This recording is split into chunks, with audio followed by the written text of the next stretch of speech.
El que se conectó no respondió, ¿no?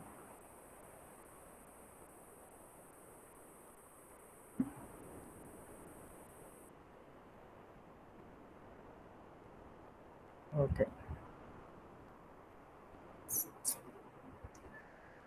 Bueno, entonces me quedé en línea con Jesús, Andrés Buenas y noches.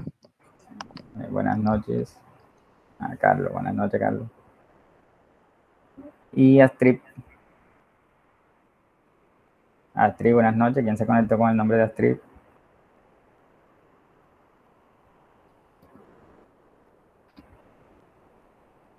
Bueno, parece que se me dice ahora que es Andrés Felipe.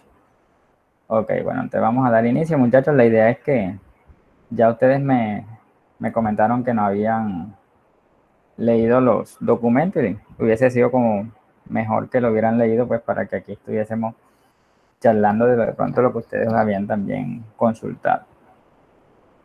Entonces, vamos a hablar de la historia y evolución del computador, pero nos vamos a enfocar en esta ocasión más a la máquina, porque la máquina sabemos que tiene un alma y esa alma podríamos decir que es el sistema operativo, que es quien hace que todos los componentes funcionen.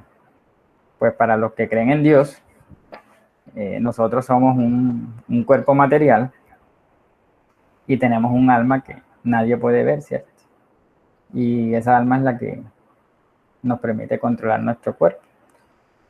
Entonces, podríamos hacer esa analogía con relación al computador, esa comparación.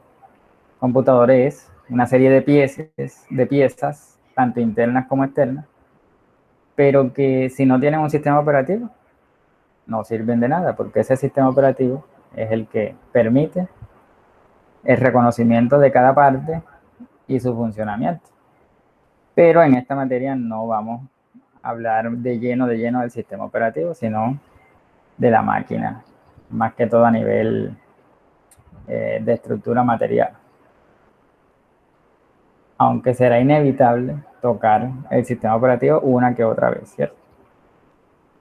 Bien, entonces podríamos partir de que el hombre primitivo, pero el hombre primitivo, no aquel hombre que salía de casa, ¿cierto? A conseguir animales, cazando animales para el sustento, sino de ese hombre primitivo que vio la comodidad ya de colocarse a cultivar, de colocarse a criar animales, de ese hombre primitivo.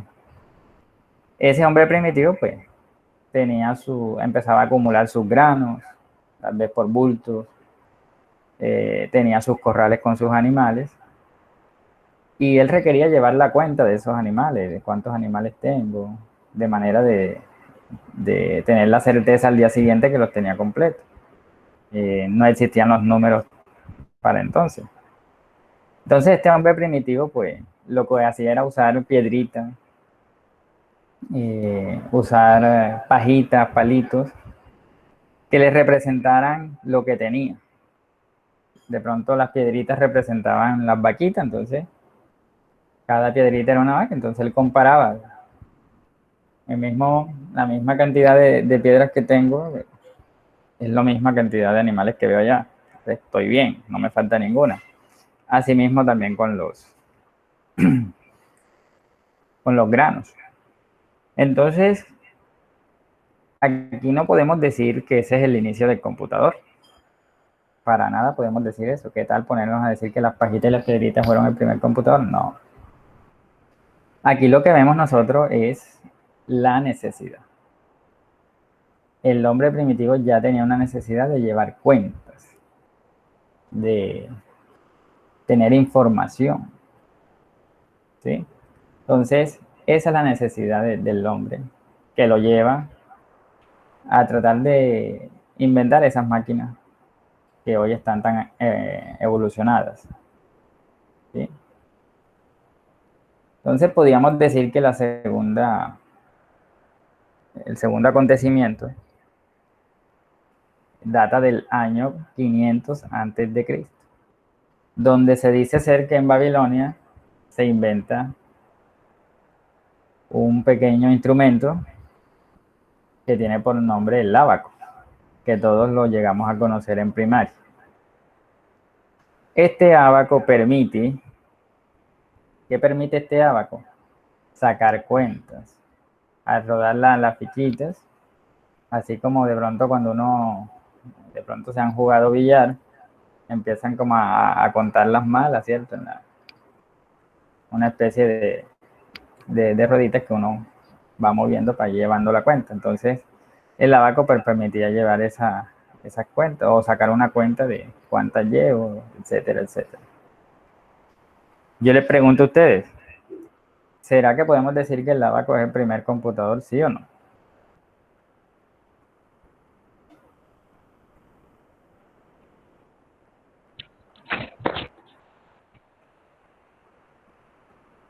Buenas noches,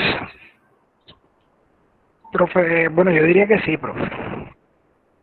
Dice, ¿quién nos habla? Andrés. Luis Miguel Altamiranda, el muchacho que entró hoy nuevo. Ah, Qué ¿qué más, pena. Luis Miguel? Mucho gusto. Estaba consultando antes de conectarte. Muy bien, bienvenido. Sí, sí, Pero Luis creo que tenía un Miguel, inconveniente. Luis Miguel, antes de todo, cuéntanos en dónde vives. Bueno, sí. Bueno, mi nombre completo es Luis Miguel Altamiranda Sáenz. Vivo acá en la margen izquierda, en la Esmeralda, Ah, más qué bien. exactamente. Sí, y trabaja, me Eh, dijiste que eh, trabajaba. bueno, sí, más que todo independiente. Ah, ya. Más que todo lo que es cuestión de celulares, computadores y eso. Esa cuestión. Entonces, ahí la decisión de inscribirme al programa de sistema. Ah, muy bien, excelente. Hemos tenido estudiantes que son unos duros en conocimiento, superan al profesor en conocimiento, pero sin el papelito no han podido. Ujú. Sí, Sí. entonces, bueno, bienvenido. Bueno, entonces nos decía Luis que él piensa que sí podría ser el primer computador. Bueno, ya puedes silenciar, Luis, para que no haya retroalimentación de sonido. Cierra el micrófono.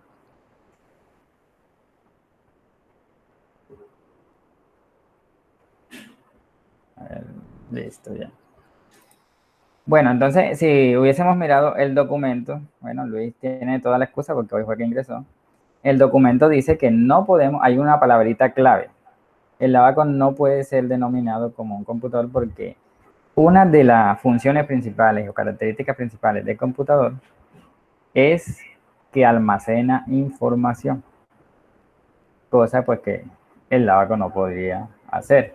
Sí permitía como la facilidad de sacar cuentas, pero no el almacenar la información. ¿Sí? Entonces, todavía no vemos nosotros el inicio real de ese computador como lo conocemos hoy. Muy bien. Listo. Bueno, entonces hay otro acontecimiento en 1642, donde encontramos al señor Blaise Pascal, quien inventa un artefacto llamado la pascalina. Yo no sé si ustedes llegaron a escuchar un programa valga la redundancia, un programa de programación, un software de Sí, Pascal, programación Turbo Pascal, o sea, ¿cierto? Bueno, de que ahí era en sale su CM, nombre. como si fuera CMD, como si fuera Eh, CMD, apura del punto de comando. en ese fue el primero en el que yo aprendí, los inicios de algoritmo. Bueno, miren, de ahí sale ese nombre de Turbo Pascal, en homenaje a este señor, que inventa pues este artefacto llamado la pascalina. La pascalina era una calculadora que tenía las 4 operaciones básicas, es decir, la suma, la resta, la multiplicación y la división, y funcionaba con engranaje, era mecánico. En ese entonces no, lo digital no existía, era mecánico. Entonces era cuestión de girar estas ruletas que ustedes ven aquí para marcar números que iban apareciendo acá donde estoy señalando, en estos cuadros de acá. Y de esa manera, pues, hacía la suma. ¿Cómo? Realmente no sé, pero eso es fantástico. O sea, este tipo era un monstruo, una inteligencia tremenda, porque ustedes saben lo que es lograr que un aparato con lo que son engranajes mecánicamente se diera un número y ese número pues hiciera el cálculo. O sea, que él tenía el cálculo de cuánto debía girar el engranaje según la operación matemática que se estaba llevando a cabo. Pues, eso es tremendo. Es, Dios mío, una cosa increíble. Y bien merecido ese homenaje con ese programa. Entonces, ¿qué teníamos aquí? Un computador. ¿Qué me dicen ustedes? ¿Será que tenemos ahí un computador? Yo digo que no. Que no dice Jesús, ¿cierto? ¿Por qué Jesús?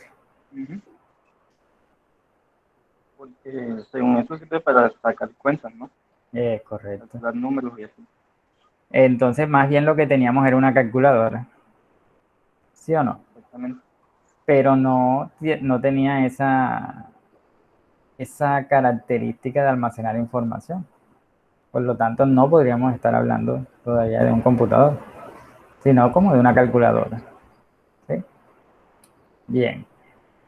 Entonces, esto pues, ya el hombre venía, miren esa necesidad que estábamos planteando de hacer cálculos, no tanto de pronto de almacenar información, sino de llevar cálculos. Y aquí viene ese avance. Incluso yo conocí en mi niñez unas máquinas registradoras donde pulsaban y dando vueltas aparecía como si fuera un kilometraje desde estas motos, las que no tienen el tablero digital, que van contando el kilometraje así como dando vueltas, poco a poco los números. Y así mostraba, de esas que ven en el Chavo, mostraba el total a pagar. Entonces, imagínense ustedes, esas cajas registradoras ya también tenían implícitas esas operaciones con puro engranaje.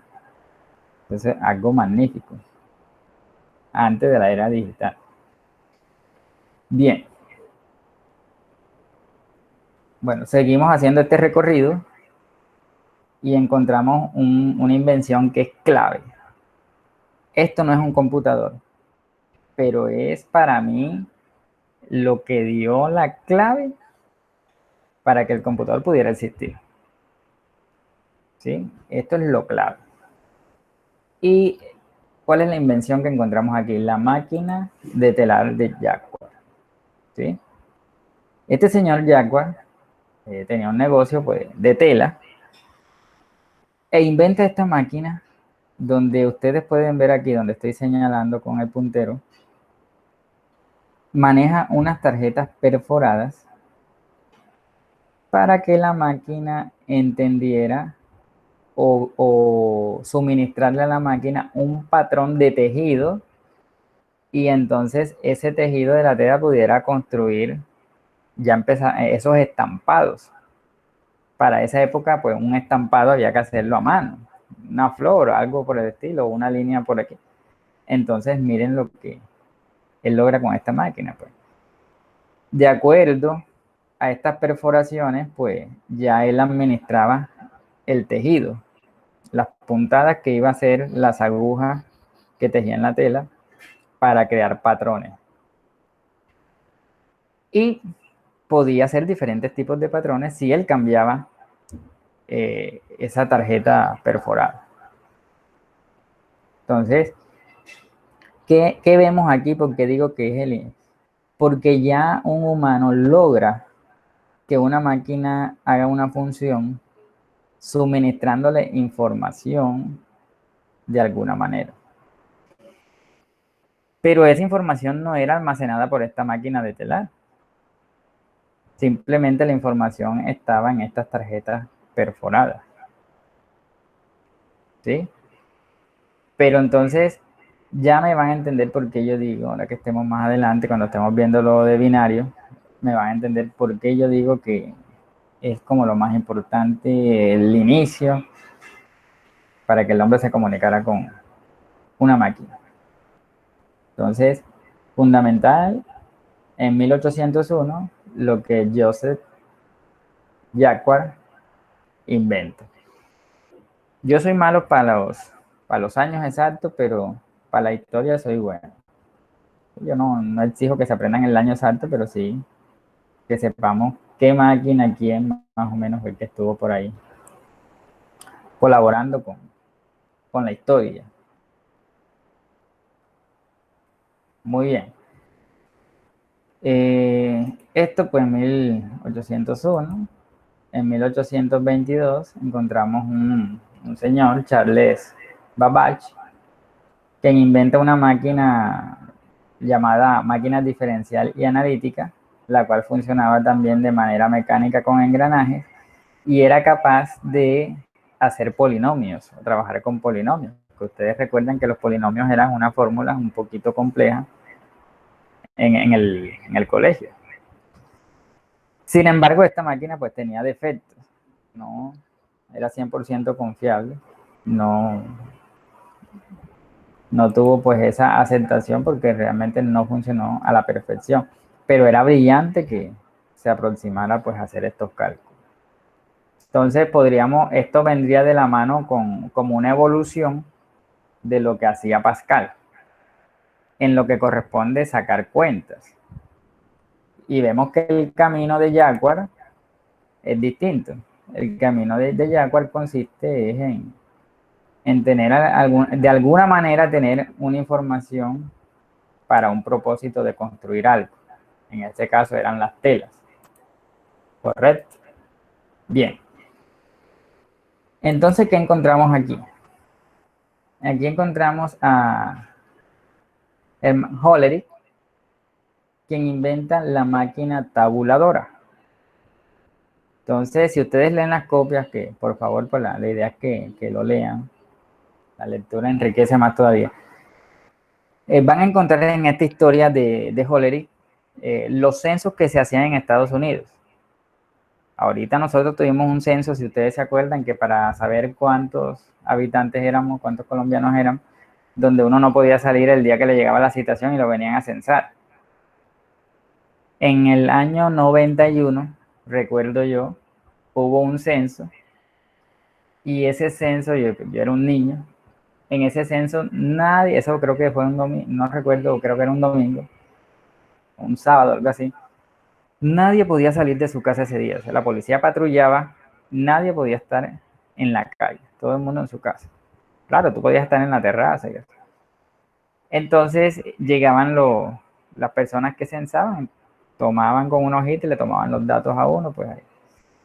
Y luego, pues, al tiempo salían los resultados de cuántos colombianos eran. Pero en Estados Unidos, pues, un país tan enorme, tan grande, se llevaban a cabo esos censos. Y dicen que los que censaban pasaban, por ejemplo, hacían el censo y el conteo de la información del censo se tardaba 12 años, incluso más de 12 años, contabilizando cuántos fueron los que contaron. En 12 años, ¿cuántas personas más no nacieron? Entonces, no era una cuenta realmente fiable. Y incluso cuando empezaba un nuevo censo, todavía no se ha terminado de contar el lote. Entonces, este señor Hollerith inventa una máquina tabuladora. Esta máquina tabuladora consistía en que, ya ustedes ven la tarjeta que estoy señalando acá atrás, una tarjeta que contiene letras, números, y las personas que iban a censar, pues lo que hacían era que censo, entonces aparecía una M o una F, entonces es masculino, entonces la persona lo que hacía era que perforaba la M, si era masculino. No, que yo me llamo Felipe, entonces perforaba la F y así iba construyendo con perforaciones el nombre, edad o más bien fecha de nacimiento. Entonces perforaba el día, el número 2, como ustedes los ven aquí que se ven unas perforaciones en ese papel. Luego, esos papeles eran pues puestos en esta máquina, introducidos a esta máquina, y esta máquina entonces tenía como especie de unos pines que en donde había perforación había contacto eléctrico y eso pues permitía reconocer cuál era el dato porque ya estaba pues configurado. y empezaba a leer. Es como cuando ustedes hoy en día hacen las pruebas saber, las pruebas IFES, y ustedes llenan los óvalos. Entonces, ya hoy en día, pues con el avance de la tecnología, pues eso es un láser el que lee si el óvalo fue rellenado o no fue rellenado y sabe cuál fue la respuesta que usted marcó. Pero en ese entonces, pues era el pulso eléctrico el que iba a permitir detectar dónde estaba el orificio y cuál era el dato de ese orificio. Y se iba construyendo la tabulación de ese censo. Entonces, al no ser personas escribiendo, contabilizando, sino una máquina, permitió que ese censo que tardaba 12 años se redujera a 2 años. Entonces, fue una máquina de gran aceptación en Estados Unidos, pues para eso, incluso en otros países. Y al haber hecho este invento que era tan necesario en esa época, le iba a él a contribuir en beneficios, en ganancias. Y es donde él, este es el personaje que termina creando la conocida empresa International Business Machines, la hoy llamada IBM. ¿Sí? Entonces, si ustedes se dan cuenta, tiene mucha relación, esta invención tiene mucha relación con la de Jacquard, porque Jacquard fue quien hizo las perforaciones en esas tarjetas, pues para que la máquina entendiera un patrón. Y le dio luces a Hollerith para que se hicieran, se hiciera la tarjeta, pues, o el papel con el cual se iba, más bien era un cartón en realidad, donde se iba a perforar la información que se estaba encuestando y de esa manera iba a poder haber en la máquina un reconocimiento de la información a través de los pulsos. Entonces eso fue magnífico. Bien, entonces de aquí ya vemos que nace la empresa, una empresa informática, ¿sí? Tal vez no podríamos decir que este es un computador, pero sí es una máquina que ya juega con la información, la informática, que es el tratamiento de la información. Entonces ya hay tratamiento de la información, ¿sí? Entre máquina y humano hay tratamiento de la información. Entonces ahí vemos ese gran inicio, en el año 1889. Y a partir de aquí, una vez creada la empresa, ya pues es el inicio de la computadora y se va demarcando en generaciones, ¿sí? Entonces ustedes pueden constatar con la copia que tenemos la primera generación que va de 1946 a 1958. Ahí en esa época es cuando ocurre la Segunda Guerra Mundial y esta Segunda Guerra Mundial paraliza algunos proyectos encaminados a seguir innovando en la computadora y por otro lado también contribuye a que se traten de inventar computadoras con el fin de utilizarlas para información en cuanto al tratamiento de la información en cuanto a la guerra que se estaba presentando. Esas máquinas, pues, ustedes pueden leer en la copia que su funcionamiento era con válvulas, que aquí se alcanzan a ver, tubos al vacío, y eso, pues, hacía que esa computadora, una computadora de esta, ocupaba de tamaño un salón de clase grande. Y al trabajar con esos tubos de vacío y estos componentes, pues el calor que generaba era un calor tremendo. Y de esa manera es creada pues la que llaman la primera computadora ENIAC. Luego le sigue una llamada EVAP, UNIVAC y finalmente IBM con estas dos series. Entonces, usted como informático no debe olvidar nunca que la primera pues, computadora como tal, la primera computadora realmente, ahora sí hablando de computadora, tenía el nombre ENIAC. Suena a nombre de grande y grande era porque, como les digo, eso era una habitación completa para funcionar. Y lo que hacía eran mínimas cosas, cálculos matemáticos, una cosa mínima, nada comparado con lo de hoy. Ya estaremos viendo eso cuando estemos hablando del disco duro y otros componentes.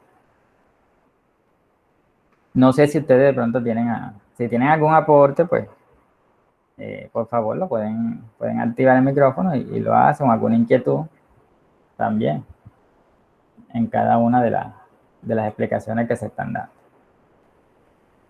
Bueno, pasamos a la segunda generación. Esta segunda generación pues data de 1958 a 1964. Y ya pues empiezan a reemplazar los tubos al vacío que estábamos hablando anteriormente, son reemplazados por transistores de este tipo antiguo, bastante antiguo. ¿Correcto? Además de, ¿qué permitió estos transistores? Que el tamaño disminuyera un poco. De igual manera, seguía habiendo mucho calor en las computadoras, mucho calor, pero no tanto como los tubos al vacío. Entonces, aquí también pues podemos hablar salen estos dos lenguajes de programación, y los lenguajes de programación pues han contribuido mucho a la creación de sistemas operativos y software. Entonces, esto ocurre en este periodo, en esta segunda generación. Luego, pues, pasamos a la tercera generación, la cual comprende desde el año 1964 hasta el año 1971. Y es donde encontramos los circuitos integrados, que son esta especie parecen como unos cucarroncitos que nosotros pues vemos mucho en los artefactos eléctricos. Pues de aquí pues se empieza a utilizar el silicio, que es un componente fundamental en la fabricación de computadores hoy en día. Y esto permitía que se colocaran miles de componentes electrónicos en una integración en miniatura. Entonces, en este pequeño cuadro que usted ve aquí, de ese integrado, se logra reducir el tamaño de un componente, pues, un circuito, como su nombre lo dice, que requería de muchas componentes. Se logra reducir. Entonces, eso es algo sorprendente en la evolución de la computadora. Sorprendente, de verdad, verdad. Y esto pues permite todavía que el tamaño se redujera mucho más. No sé si ustedes alcanzaron a ver esas computadoras. Ustedes se vieron la película de Capitán América, tanto la 1 e incluso en Avenger, pues la última, cuando regresan al pasado donde el Capitán América, ustedes recuerdan esa computadora grande que tenía el papá de Stark, y funcionaba con cintas magnéticas, empezaban a dar vuelta unos carretes, ¿cierto? Entonces ese era el tamaño de esas computadoras anteriormente.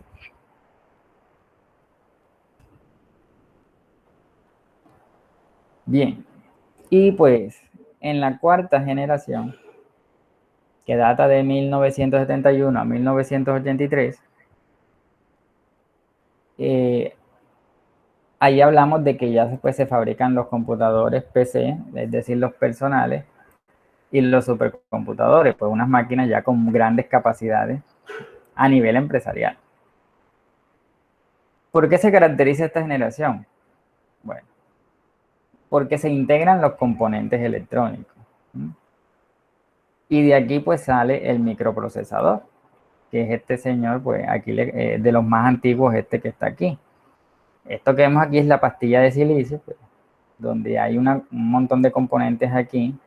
Y miren que por acá se ven los canales que de él llegan a cada pues dientecito o pin de esto, más bien llamado pines. Y estos pines eran integrados en el componente general que hoy conocemos como la tarjeta madre, y también en ese entonces era la tarjeta madre. Entonces es lo que nos dicen aquí, la integración sobre componentes electrónicos. Entonces ya habían partes, que aquí están las memorias, ¿cierto? Que aquí está el procesador, el puerto. Entonces empiezan como a distribuir las partes.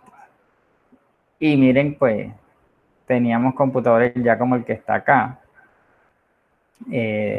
Incluso en esta generación podemos tener computadores ya con una interfaz gráfica a blanco y negro. Eso lo vamos a estar viendo en la película. Luego pues llegamos a la quinta generación. La copia nos habla y yo quería que leyeran la copia porque la idea era que ustedes llegaran con interrogantes o de pronto con críticas. Porque en la quinta generación dice que... Permítanme ver si está presentando. Ok, sí. En la quinta generación, pues nos dice la copia que ya es el computador como lo conocemos hoy en día. ¿Sí? Pero miren la fecha que nos demarca. La fecha que nos demarca es de 1984 hasta prácticamente el año 2000. Y es un computador pues donde ya está bien definido en el sentido de que se le puede conectar otro hardware como son las bocinas, todo es independiente, el teclado es independiente, el monitor. Había ocasiones donde en la época anterior, en esta generación donde el computador venía integrado a la CPU, como era el caso del Apple. Entonces nos hablan de esta quinta generación, computador como lo conocemos hoy en día. Pero si vemos el videito que también está montado ahí, nos plantea una sexta generación. Y yo les quería preguntar a ustedes, ¿ustedes creen que estamos viviendo una sexta generación? ¿Qué me dicen ustedes, Jesús?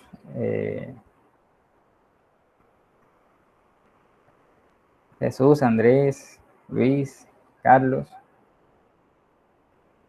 ¿Ustedes creerían que estamos viviendo una sexta generación? Estamos pues planteando. Pueden comentar lo que crean, que no estamos para juzgar, no estamos para de pronto decir, sí, te equivocas, ¿no? Es simplemente pues charlando. Bueno, yo personalmente, o sea, tengo como una división, o sea, desde mi punto de vista, no es una sexta, sino para mí una séptima, o de pronto ya sale del lado de los computadores personales, de personal computer. O sea, yo digo que es un sistema alterno, pero si lo uniera, diría que sería como una séptima. ¿Por qué? Porque siento que en realidad la sexta generación fue cuando salieron los procesadores multitareas, no, multinúcleos, multihilos, con mayores cantidades de procesamiento, mayores procesadores de almacenamiento, que podían realizar muchas más tareas, digamos, un poco más dinámicas y más, ¿cómo es que se llama? Además de cotidianas, además de trabajo, desarrollo de multimedia, de reproducción, etc., muchas cosas. Entonces yo creo que esa categoría para mí debería existir como una sexta. Y una séptima, si se pudiera incluir las aplicaciones, las smartphones, las tablets, como una séptima, ya que sí inmiscuye más como esa interacción entre la persona y la aplicación, como vemos las redes sociales, Facebook, Instagram, etc, etc. Por eso, no sé, es mi punto de vista desde acá. Sí, bueno, respetable. Y pues no sé, ¿alguien más tiene algo que aportar? ¿Qué dicen ustedes?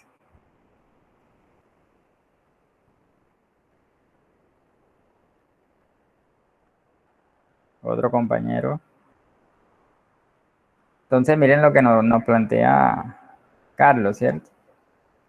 Lo que pasa es que yo no tengo, cuando estoy compartiendo no veo de quién me está hablando. Toca de buscar acá en el celular. Bueno, miren lo que el compañero plantea, una sexta generación en donde él categoriza a los procesadores de varios núcleos, que es lo que hoy en día nos permite determinar más que todo el poder de un equipo. Y nos plantea una séptima, donde están los smartphones y eso. Entonces, realmente no se ha determinado a ciencia cierta como están bien marcadas las generaciones anteriores, pues no ha salido una publicación exacta en la que se diga la sexta generación es esto o hay una sexta y una séptima.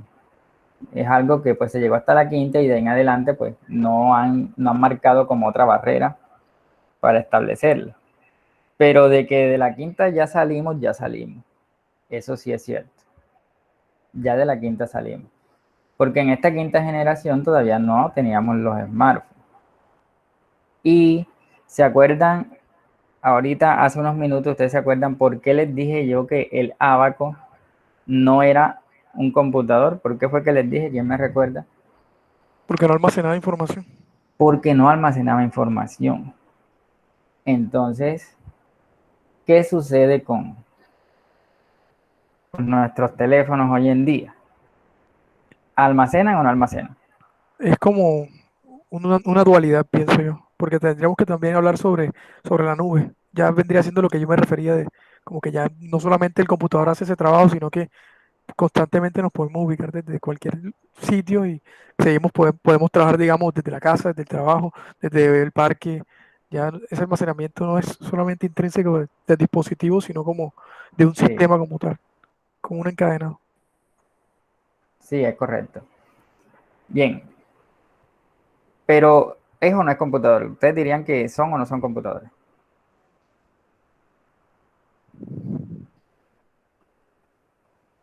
¿Son una computadora o no son una computadora?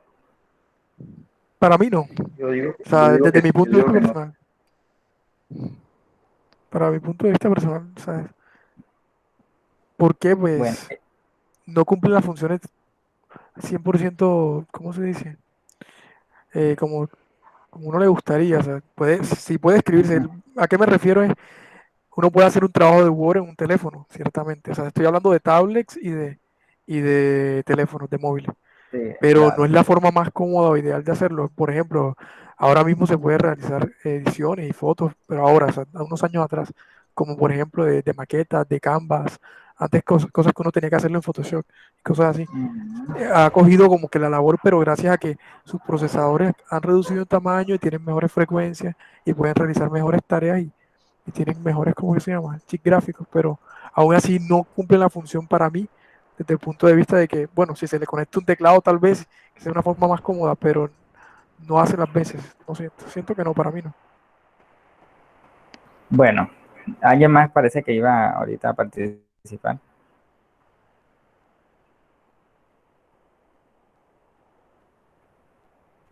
Bueno, entonces bien. Bueno, observemos lo siguiente. De pronto lo que dice Carlos, que no son cómodos. Sí, efectivamente, trabajar en una tablet es mucho más incómodo que trabajar en un computador, pues dependiendo de la tarea que se vaya a realizar. Pero realmente sí son una computadora, pero una computadora de una gama diferente, ¿cierto? Están en una categoría diferente. Pero lo son porque tienen hoy en día pues todas las funciones para la cual se pensaba el computador. Ahora, hay algo que viene en la tecnología, viene caminando también desde hace mucho tiempo atrás, que es la comunicación. Y esa comunicación pues vino avanzando, pues conocemos el teléfono, lo que era primero con el de la clave Morse, que no me acuerdo el nombre ahora mismo. Bueno, entonces después sale el teléfono cableado, la radio de frecuencia, y llegamos pues al teléfono inalámbrico, al teléfono inalámbrico satelital, llegamos al celular y el internet que sale, ¿cierto?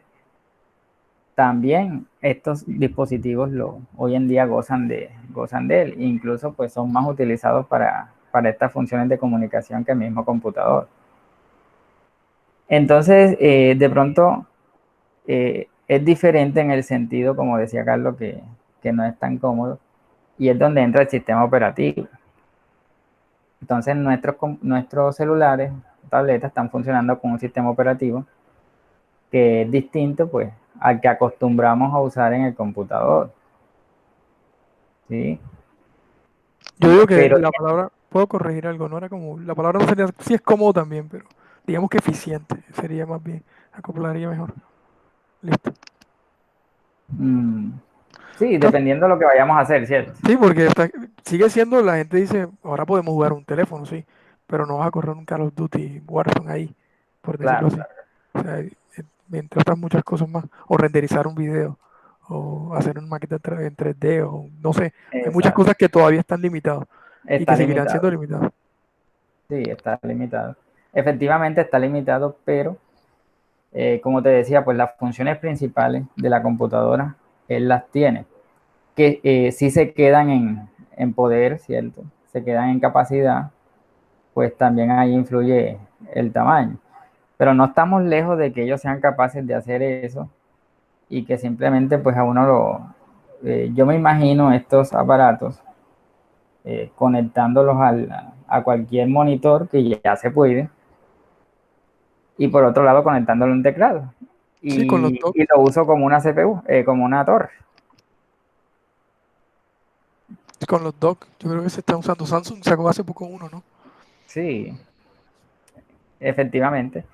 Entonces ya, yo los veo que van para allá, pero todavía no tienen, ¿cierto? No tienen la capacidad que nos permite, incluso hasta los portátiles, si comparamos portátiles con estos de escritorio, los equipos de escritorio tienen la categoría de que se pueden adquirir o se pueden potenciar más que un portátil, porque el Correcto. portátil lo limita pues sus piezas integradas compactas y la misma estructura compacta que él tiene, ¿cierto?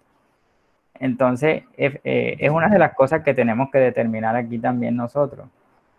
Dependiendo la profesión de una persona, ¿qué le serviría más, un portátil o un computador de escritorio?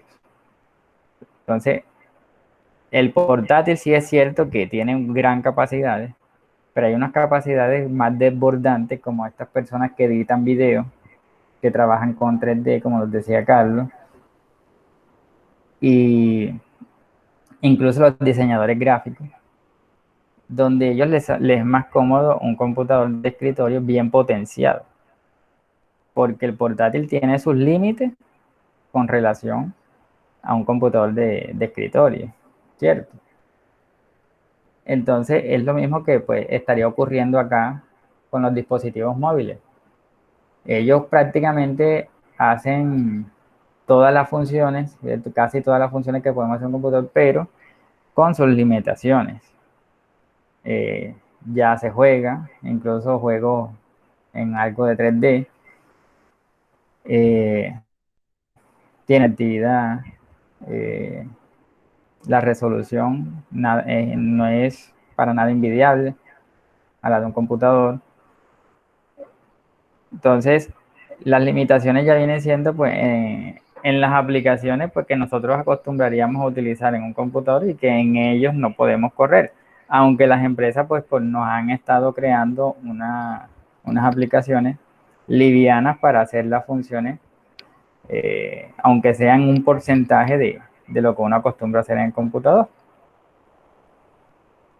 Como vemos, pues Office tiene sus aplicaciones, Google tiene sus aplicaciones ofimáticas, y pues ahí realmente lo que a mí no me permite, pues a nivel personal les digo, lo que a mí no me permite de pronto a nivel personal, de yo utilizar por eso hablaba ahorita de comodidad, de utilizar el computador para yo redactar un documento, es efectivamente la comodidad, lo que a mí no me inspira a usar mi celular para escribir un documento.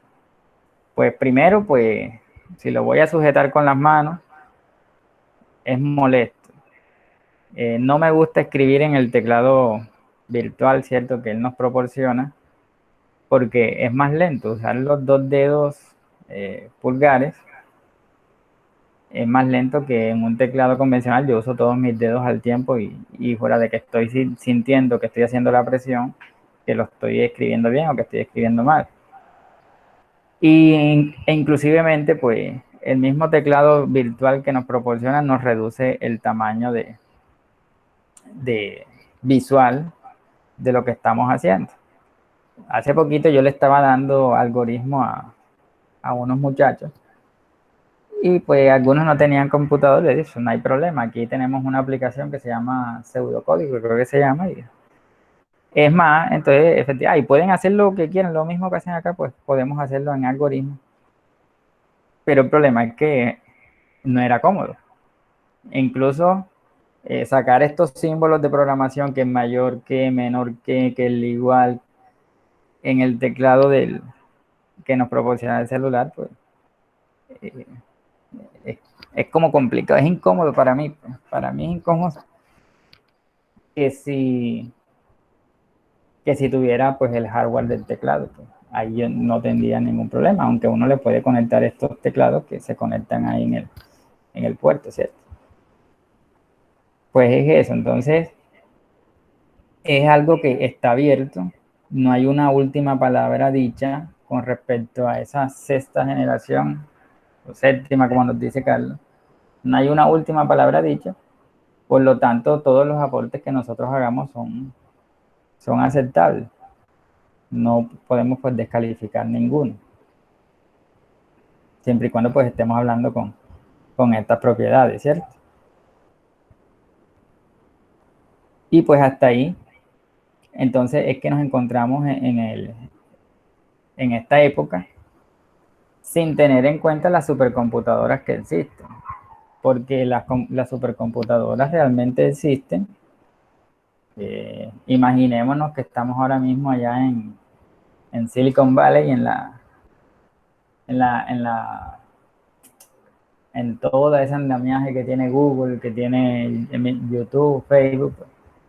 Realmente son computadoras que son paneles y paneles, como lo que le llaman rack, ¿cierto? Que son como especie de unos gabinetes, y son pasillos en los que son pasillos de discos duros, son pasillos de tarjetas, todo interconectado. Hay supercomputadoras que tienen refrigeración con líquida en más de una habitación, dependiendo de las tareas, ¿sí? Pero a nivel, pues, personal, de nosotros como personas y en nuestro hogar, nos defendemos, ¿cierto? Con nuestros computadores de escritorio y portátiles. Pues con los portátiles nosotros nos va bien, pero la misma experiencia que nos está dando esta virtualidad, como lo decía Carlos ahorita, realmente yo estaba dando con los muchachos algoritmos eh, sin computador, los que no tenían computador, pues sin ningún problema, estábamos viendo algoritmos, había una aplicación para eso. Pero ahora que vamos a programación, sucede lo que nos estaba diciendo ahorita Carlos. Ya pues no se puede. No hay una aplicación que permite en el celular que nos permita trabajar con Java y hacer esa conexión con base de datos y todo ese tipo de cosas.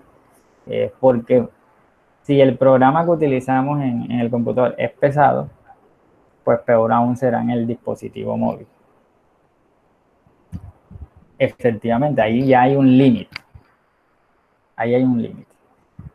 Pero si ustedes se fijan, ese límite está determinado por una profesión debidamente alta. Ya estamos hablando de profesiones altas, como es un editor de video, una persona que edita la producción de video, pues una profesión ya, como su nombre lo dice, profesional. Está explícitamente dedicado a eso y que requiere del computador, pero de una buena máquina. Pero para aquella persona que solo requiere pues guardar su información, enviar sus correos, etcétera, y fuera de eso pues tiene su nube, y todo smartphone nos obliga a tener una cuenta. Si son los Android, nos obligan a tener una cuenta de Google, y Google tiene su servicio de nube y demás servicios. Si son los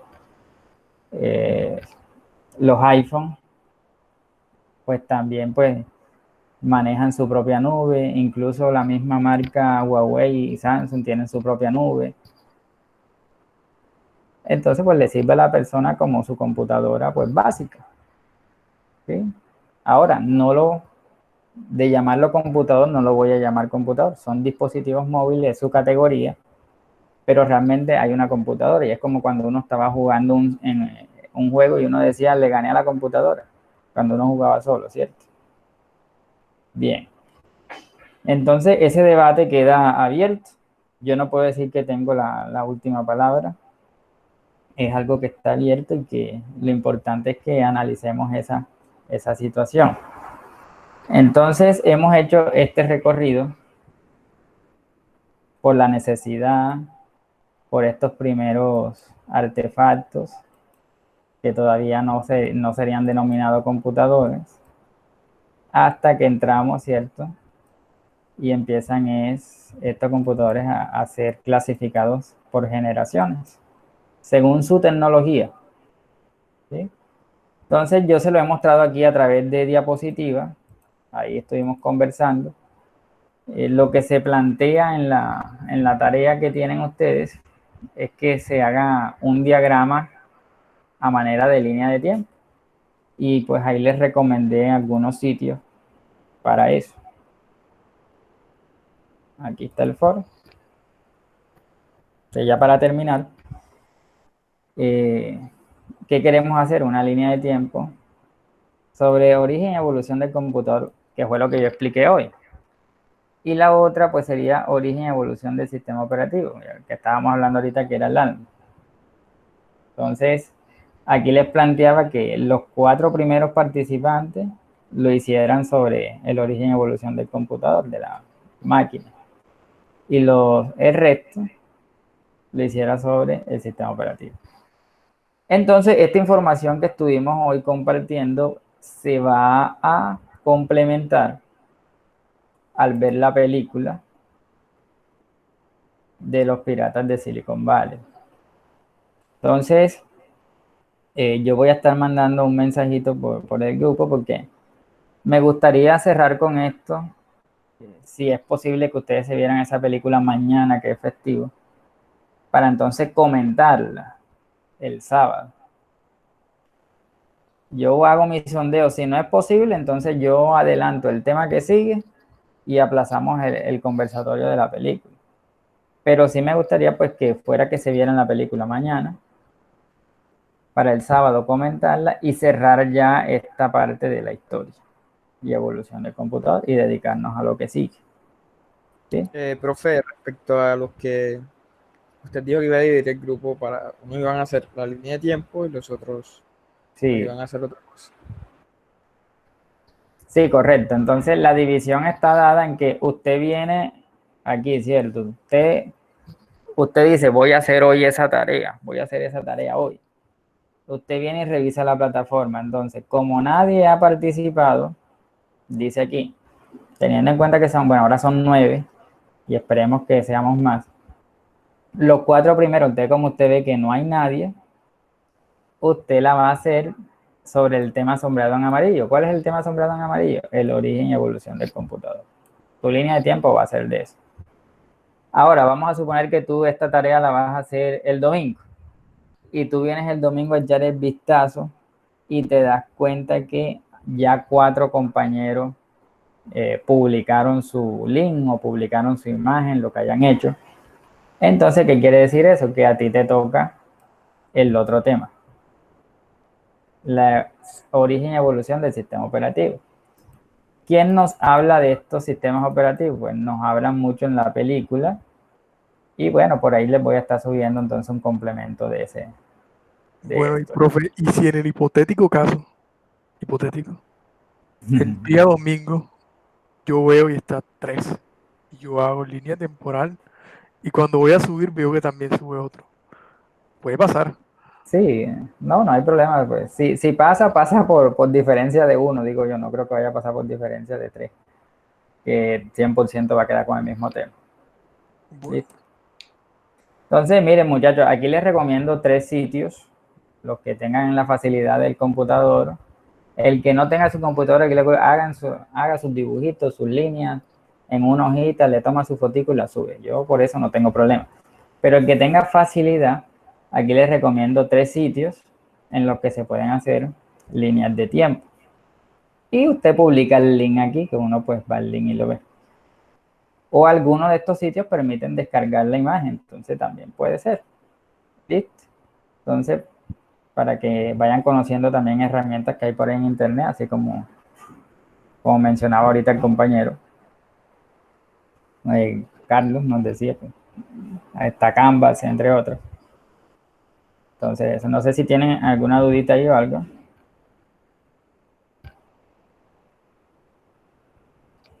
No, ninguna. De pronto una edición. Yo encontré la película en 720 en Blu-ray, de Sí. pronto por si alguien la quiere. ¿Cuánto pesa? Trataré como giga y pico. Oye, yo la quiero entonces en ese. Yo soy el que la quiere. Ah, bueno. No sé si se puede Eh, mandar una imagen por acá. Yo acá tengo la. y Está en inglés. Mándale al grupo, Inglés. Walter, mándale al grupo. Dale. mándanos. No, yo puedo Pero que mandar el link en la nube. Yo la subo a Mega y la bueno, subo vale. enseguida. Listo, te agradezco. Entonces, cuando tengas el link, nos lo compartes. Yo también la descargo para tenerla en un formatico más. ¿Dónde puedo mandar un mensaje para que vean la calidad? Aquí.